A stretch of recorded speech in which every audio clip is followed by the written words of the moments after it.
अस्सलाम वालेकुम वरहमतुल्लाहि वबरकातुहू। दोस्तों, आज का मौजू है क्या वंदे मातरम कहना देशभक्ति का सबूत है। आज हम आपको बताएंगे वंदे मातरम की हकीकत क्या है। हमारे मुल्क भारत के लिए और भी कौमी गीत लिखे गए हैं, तो मौजूदा हुकूमत सिर्फ वंदे मातरम पर ही जोर क्यों दे रही है। सबसे पहले ये जान ले कि वंदे मातरम का मफहूम होता है ऐ माँ हम तेरी वंदना करते हैं, यानी तेरी इबादत करते हैं, जो कि तौहीद के बिल्कुल मुखालिफ है। आज मुल्क के मुसलमानों पर दबाव बनाया जा रहा है कि अगर वो वंदे मातरम नहीं कहेंगे तो देश के गद्दार होंगे। लेकिन सवाल ये है, जो मुसलमान अपने रब के सिवा किसी को सजदा नहीं करते, क्या उन्हें मजबूर किया जा सकता है कि वो अपने मुल्क को माबूद की तरह, खुदा की तरह, ईश्वर की तरह पुकारें। वंदे मातरम को मुसलमानों की देशभक्ति का सबूत बताने वालों को पता होना चाहिए कि इस्लाम कभी ख्वाबों ख्यालों की बात नहीं करता। इस्लाम देश को देश की तरह देखता है और माँ को माँ की तरह और बाप को बाप की तरह देखता है। काफिर हर चीज़ की पूजा कर सकता है, मगर मुसलमान उस नबी की भी इबादत नहीं कर सकता जिनका कलमा पढ़कर वो मुसलमान बनता है। मुसलमान अपने नबी के लिए जान भी दे सकता है, लेकिन नबी की पूजा और इबादत नहीं कर सकता। फिर ये कैसे मुमकिन है कि मुसलमान अपने रब को छोड़कर अपने देश को अपना रब मान ले।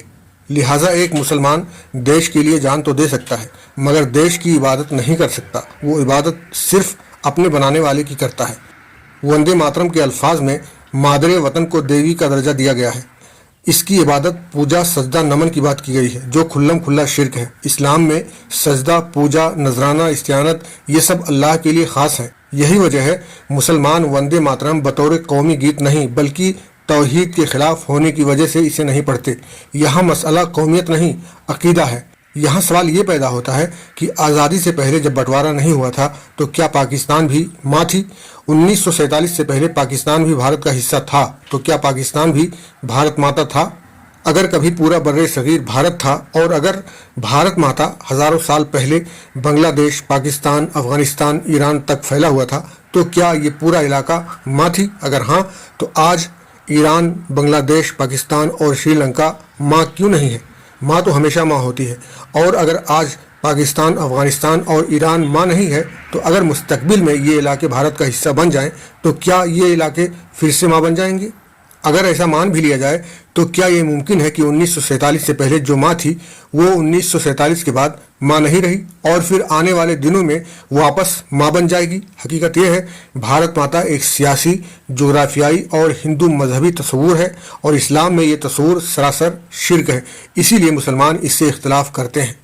भारत में और भी राष्ट्रगान लिखे गए हैं, जिनमें ख़ास तौर से सारे जहाँ से अच्छा है, जिसे तमाम मुस्लिम स्कूलों में पढ़ाया जाता रहा है। तो फिर सिर्फ वंदे मातरम ही मुसलमानों पर क्यों थोपा जाता है? इसलिए कि वंदे मातरम का गीत हिंदू मजहबी अकीदे के मुताबिक लिखा गया है।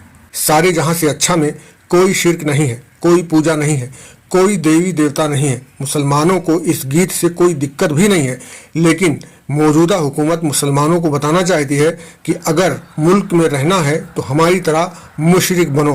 क्या ये मुसलमानों को तौहीद छोड़ने पर मजबूर करना नहीं है? मुसलमान अगर सिर्फ अल्लाह को रब माने, किसी और को सजदा या पूजा ना करें, तो उन्हें मजबूर करना कि वतन देवी है, इसकी पूजा करो, तो क्या ये धर्म परिवर्तन करने पर मजबूर करना नहीं है? ये वही चीज़ है जिसके बारे में कुरान कहता है, वो तो यही चाहते हैं कि जिस तरह वो काफिर हुए तुम भी उसी तरह कुफ्र करने लगो।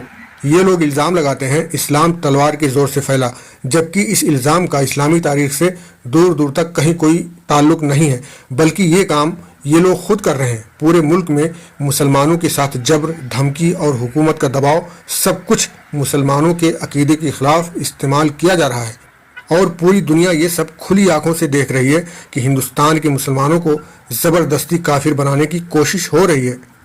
दोस्तों, याद रखें, कौम बदल सकती है, मुल्क बदल सकते हैं, सरहदें बदल सकती हैं, लेकिन रब नहीं बदलता।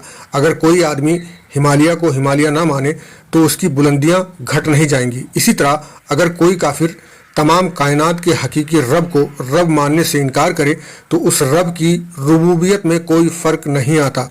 काफिर घराने में पैदा होने वाला भी अगर तौहीद समझ लेता है तो वो भी मोमिन बन जाता है, और मुसलमान घराने में पैदा होने वाला भी अगर तौहीद ना समझ सका तो वो रवायती मुस्लिम होता है। उसके ईमान की कोई गारंटी नहीं होती। वो अपने मुल्क ही नहीं बल्कि हर चीज़ को नमन कर सकता है, उसकी पूजा कर सकता है, मगर जिसको तौहीद समझ आ गया وہ مرنا گوارا کر سکتا ہے مگر اللہ کے سوا کسی اور کی پوجا عبادت یا وندنا نہیں کر سکتا۔ اللہ رب العالمین سے دعا ہے کہ وہ ہمارے ایمان کی حفاظت کرے۔ ہماری ویڈیو لائک اور شیئر کر دیں اور چینل کو سبسکرائب بھی کر لیں۔ السلام علیکم ورحمۃ اللہ وبرکاتہ۔